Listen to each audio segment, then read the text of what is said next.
the steward of King Onderhair, played the chief part.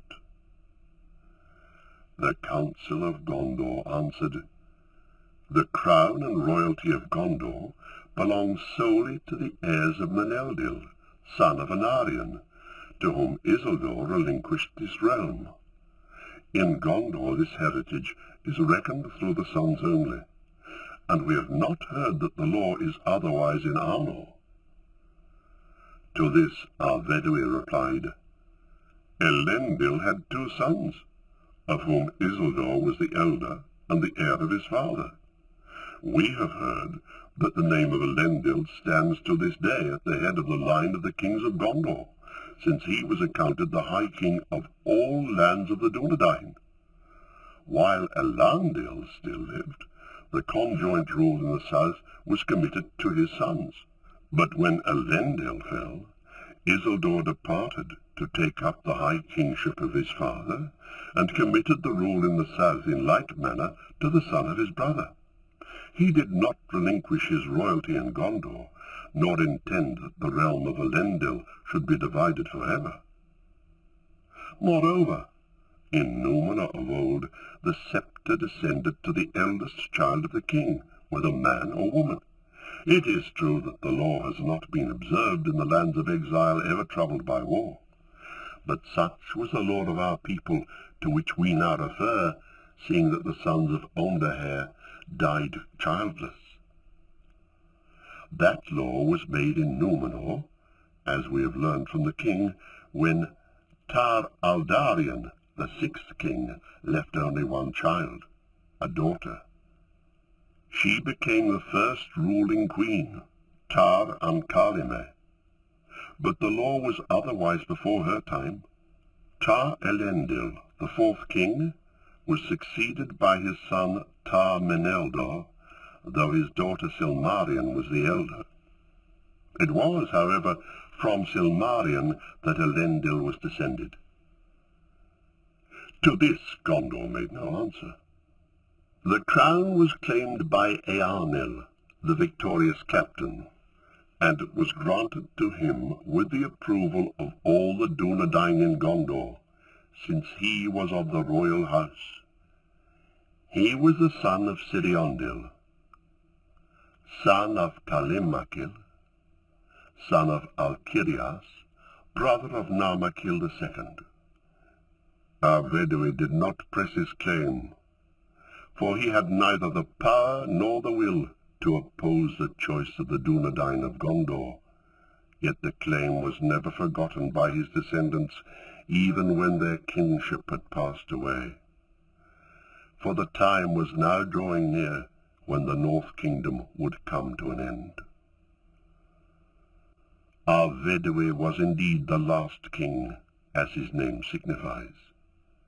It is said that this name was given to him at his birth by Malbeth the seer, who said to his father, "Arvedui you shall call him, for he will be the last in Arthedain, though a choice will come to the Dunedain, and if they take the one that seems less hopeful, then your son will change his name and become king of a great realm.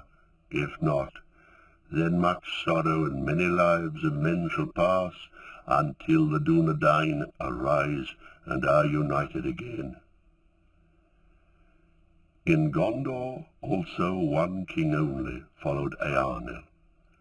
It may be that if the crown and the sceptre had been united, then the kingship would have been maintained and much evil averted. But Eärnil was a wise man, and not arrogant, even if, as to most men in Gondor, the realm in Arthedain seemed a small thing for all the lineage of its lords. He sent messages to Arvedui, announcing that he received the crown of Gondor according to the laws and the needs of the South Kingdom. "But I do not forget the loyalty of Arnor, nor deny our kinship, nor wish that the realms of Elendil should be estranged. I will send to your aid when you have need, so far as I am able." It was, however, long before Eärnil felt himself sufficiently secure to do as he promised. King Arafant continued with dwindling strength to hold off the assaults of Angmar, and Arvedui, when he succeeded, did likewise. But at last, in the autumn of 1973, messages came to Gondor that Arthedain was in great straits, and that the Witch King was preparing a last stroke against it. Then Eärnil sent his son Eärnor north with a fleet, as swiftly as he could, and with as great strength as he could spare. Too late. Before Eärnor reached the havens of Lindon, the Witch King had conquered Arthedain, and Arvedui had perished. But when Eärnor came to the Grey Havens, there was joy and great wonder among both elves and men. So great in draught, and so many were his ships, that they could scarcely find harbourage, though both the Harlond and the Forlond also were filled. And from them descended an army of power, with munition and provision for a war of great kings. Or so it seemed to the people of the north, though this was but a small sending force of the whole might of Gondor. Most of all, the horses were praised, for many of them came from the vales of Anduin, and with them were riders tall and fair, and proud princes of Rovanion. Then Círdan summoned all who would come to him, from Lindon or Anor, and when all was ready, the host crossed the Lune and marched north to challenge the Witch King of Angmar. He was now dwelling, it is said, in Fornost, which he had filled with evil folk, usurping the house and rule of the kings. In his pride he did not await the onset of his enemies in his stronghold, but went out to meet them, thinking to sweep them, as others before, into the Lune. But the host of the west came down on him out of the hills of Evendim, and there was a great battle on the plain between Nenunial and the North Downs. The forces of Angmar were already giving way and retreating towards Fornost, when the main body of the horsemen that had passed round the hills came down from the north and scattered them in a great rout. Then the Witch King, with all that he could gather from the wreck, fled northwards, seeking his own land of Angmar. Before he could gain the shelter of Carn Dûm, the cavalry of Gondor overtook him, with Eärnor riding at their head. At the same time a force under Glorfindel the Elf-Lord came up out of Rivendell. Then so utterly was Angmar defeated that not a man nor an orc of that realm remained west of the mountains. But it is said that when all was lost, suddenly the Witch King himself appeared, black-robed and black-masked, upon a black horse. Fear fell upon all who beheld him, but he singled out the captain of Gondor for the fullness of his hatred, and with a terrible cry he rode straight upon him. Eärnor would have withstood him, but his horse could not endure that onset, and it swerved and bore him far away before he could master it. Then the Witch King laughed, and none that heard it ever forgot the horror of that cry. But Glorfindel rode up then on his white horse, and in the midst of his laughter the Witch King turned to flight and passed into the shadows. For night came down on the battlefield, and he was lost, and none saw whither he went. Eärnor now rode back, but Glorfindel, looking into the gathering dark, said, "Do not pursue him. He will not return to this land. Far off yet is his doom, and not by the hand of man will he fall." These words many remembered, but Eärnor was angry, desiring only to be avenged for his disgrace. So ended the evil realm of Angmar, and so did Eärnor, captain of Gondor, earned the chief hatred of the Witch King, but many years were still to pass before that was revealed. It was thus in the reign of King Eärnil, as later became clear, that the Witch King, escaping from the north, came to Mordor, and there gathered the other ringwraiths, of whom he was the chief. But it was not until 2000 that they issued from Mordor by the pass of Thorongil and laid siege to Minas Ithil. This they took in 2002, and captured the Palantir of the tower. They were not expelled while the Third Age lasted, and Minas Ithil became a place of fear, and was renamed Minas Morgul.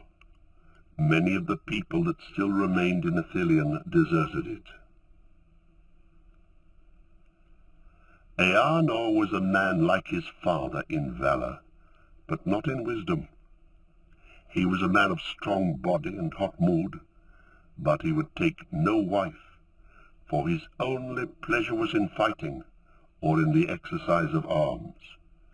His prowess was such that none in Gondor could stand against him in those weapon sports in which he delighted, seeming rather a champion than a captain or king, and retaining his vigour and skill to a later age than was then usual.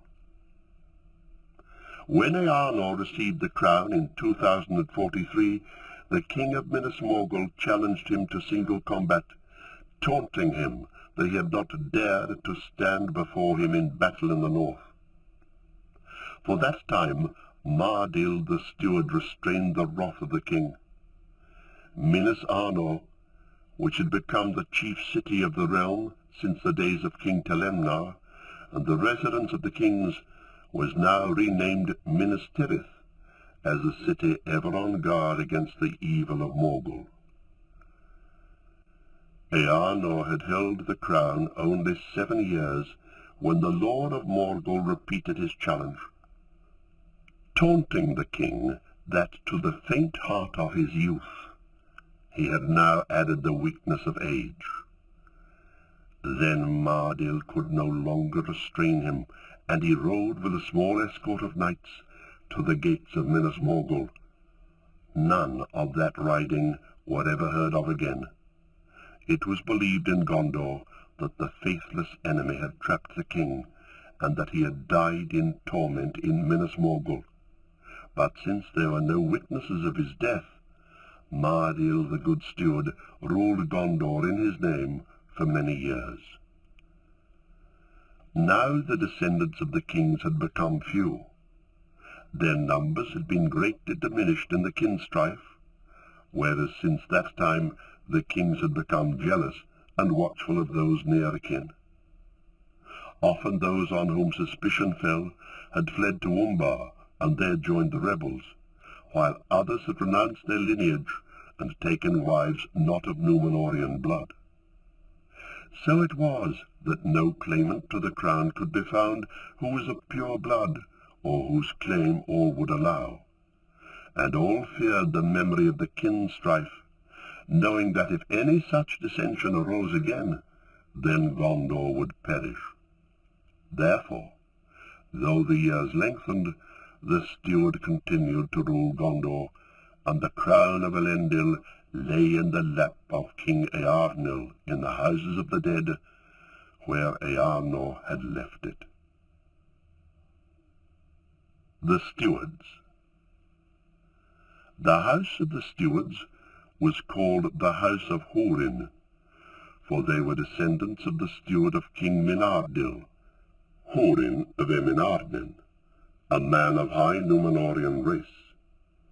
After his day, the kings had always chosen their stewards from among his descendants, and after the days of Pelendor, the stewardship became hereditary as a kingship, from father to son or nearest king. Each new steward indeed took office with the oath to hold rod and rule in the name of the king until he shall return. But these soon became words of ritual little heeded, for the stewards exercised all the power of the kings.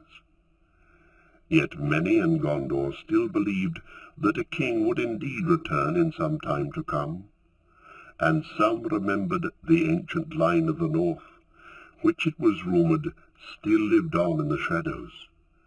But against such thoughts the ruling stewards hardened their hearts. Nonetheless, the stewards never sat on the ancient throne, and they wore no crown, and held no sceptre. They bore a white rod only as the token of their office, and their banner was white without charge. But the royal banner had been sable, upon which was displayed a white tree in blossom beneath 7 stars. After Mardil Voronwe, who was reckoned the first of the line, there followed the 24 ruling stewards of Gondor, until the time of Denethor II, the 26th and last.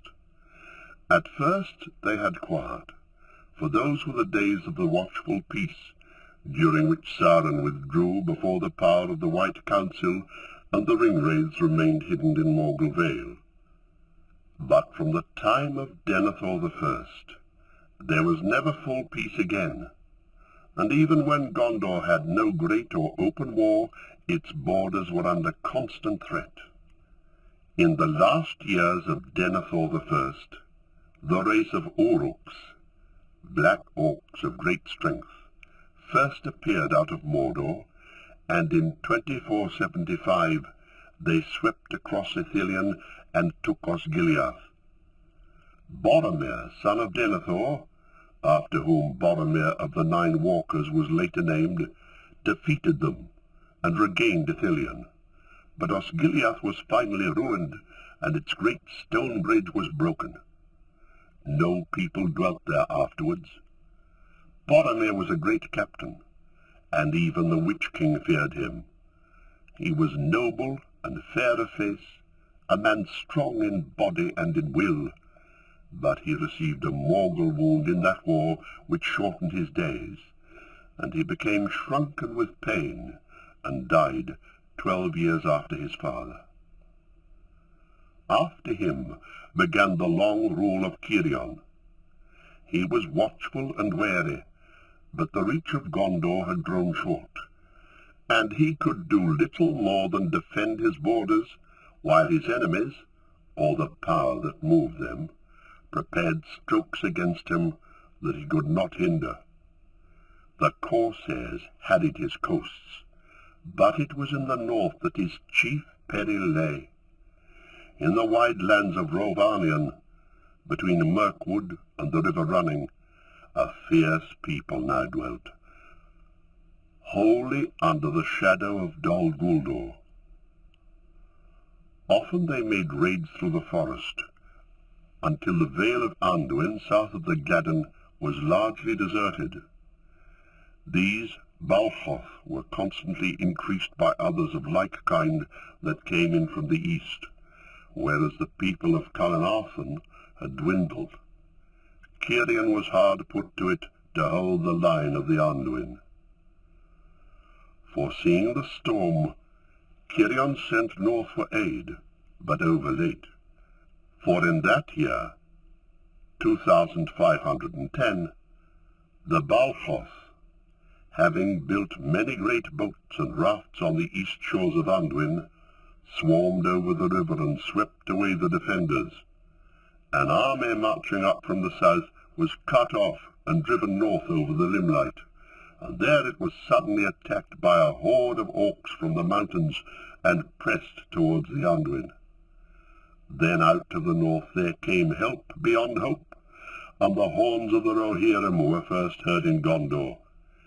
Eol the Young came with his riders and swept away the enemy, and pursued the Balchoth to the death over the fields of Carnarvon. Cirion granted to Eol that land to dwell in, and he swore to Cirion the oath of Eol, of friendship at need or at call to the lords of Gondor. In the days of Beren, the 19th steward, an even greater peril came upon Gondor. 3 great fleets, long prepared, came up from Umbar and the Harad, and assailed the coasts of Gondor in great force, and the enemy made many landings, even as far north as the mouth of the Isen. At the same time the Rohirrim were assailed from the west and east, and their land was overrun, and they were driven into the dales of the White Mountains. In that year, 2758, the long winter began with cold and great snows out of the north and the east, which lasted for almost 5 months. Helm of Rohan and both his sons perished in that war, and there was misery and death in Eriador and Rohan. But in Gondor, south of the mountains, things were less evil. And before spring came Beregond, son of Beren, had overcome the invaders. At once he sent aid to Rohan. He was the greatest captain that had arisen in Gondor since Boromir, and when he succeeded his father, 2763, Gondor began to recover its strength. But Rohan was slower to be healed of the hurts that it had received. It was for this reason that Beren welcomed Saruman, and gave to him the keys of Orthanc, and from that year on Saruman dwelt in Isengard.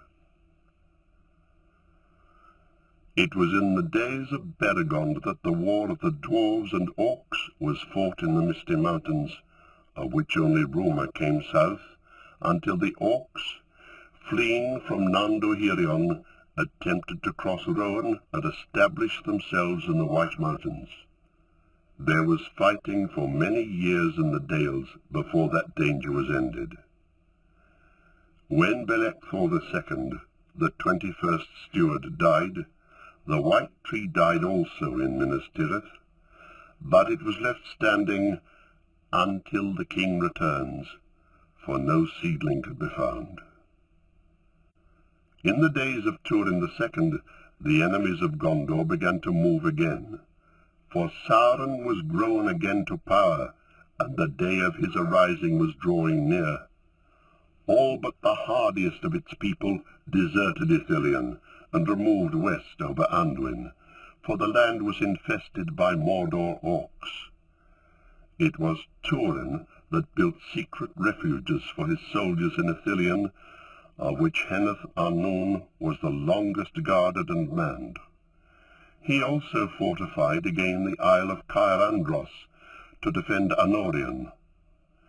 Caer Andros means ship of long foam, for the isle was shaped like a great ship, with a high prow pointing north, against which the white foam of Anduin broke on sharp rocks. But his chief peril lay in the south, where the Haradrim had occupied South Gondor, and there was much fighting along the Poros. When Ithilien was invaded in great strength, King Folkwyne of Rohan fulfilled the oath of Eol, and repaid his debts for the aid brought by Beregond, sending many men to Gondor. With their aid Turin won a victory at the crossing of the Poros. But the sons of Folkwyne both fell in the battle. The riders buried them after the fashion of their people, and they were laid in one mound, for they were twin brothers. Long it stood, Howth in Gwanor, high upon the shore of the river, and the enemies of Gondor feared to pass it. Turgon followed Turin, but of his time it is chiefly remembered that 2 years ere his death, Sauron arose again, and declared himself openly, and he re-entered Mordor long prepared for him. Then the Barad-dûr was raised once more, and Mount Doom burst into flame, and the last of the folk of Ithilien fled far away. When Turgon died, Saruman took Isengard for his own, and fortified it. Ecthelion II, son of Turgon, was a man of wisdom. With what power was left to him, he began to strengthen his realm against the assault of Mordor. He encouraged all men of worth from near or far to enter his service, and to those who proved trustworthy he gave rank and reward. In much that he did, he had the aid and advice of a great captain whom he loved above all. Thorongil, men called him in Gondor, the Eagle of the Star, for he was swift and keen-eyed, and wore a silver star upon his cloak. But no one knew his true name, nor in what land he was born. He came to Ithilien from Rohan, where he had served the king Thorongil, but he was not one of the Rohirrim. He was a great leader of men, by land or by sea, but he departed into the shadows whence he came, before the days of Ithilien were ended. Thorongil often counselled Ithilien that the strength of the rebels in Umbar was a great peril to Gondor, and a threat to the fiefs of the south that would prove deadly if Sauron moved to open war. At last he got leave of the steward and gathered a small fleet, and he came to Umbar unlooked for by night, and there burned a great part of the ships of the corsairs. He himself overthrew the captain of the haven in battle upon the quays, and then he withdrew his fleet with small loss. But when they came back to Pelagia, to men's grief and wonder, he would not return to Minas Ithil, where great honour awaited him. He sent a message of farewell to Ithilien, saying, "Other tasks now call me, Lord, and much time and many perils must pass ere I come again to Gondor, if that be my fate." Though none could guess what those tasks might be, nor what summons he had received, it was known whither he went. For he took boat and crossed over Anduin, and there he said farewell to his companions and went on alone, and when he was last seen, his face was towards the mountains of shadow. There was dismay in the city at the departure of Thorongil, and to all men it seemed a great loss, unless it were to Denethor, the son of Ithilien, a man now ripe for the stewardship, to which after 4 years he succeeded on the death of his father. Denethor II was a proud man, tall, valiant, and more kingly than any man that had appeared in Gondor for many lives of men, and he was wise also, and far-sighted, and learned in law. Indeed, he was as like to Thorongil as to one of nearest kin, and yet was ever placed second to the stranger in the hearts of men and the esteem of his father. At the time, many thought that Thorongil had departed before his rival became his master, though indeed Thorongil had never himself vied with Denethor, nor held himself higher than the servant of his father.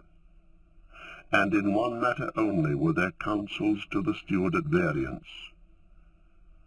Thorongil often warned Ithilien not to put trust in Saruman the White in Isengard, but to welcome rather Gandalf the Grey, for there was little love between Denethor and Gandalf, and after the days of Ithilien there was less welcome for the grey pilgrim in Minas Ithil.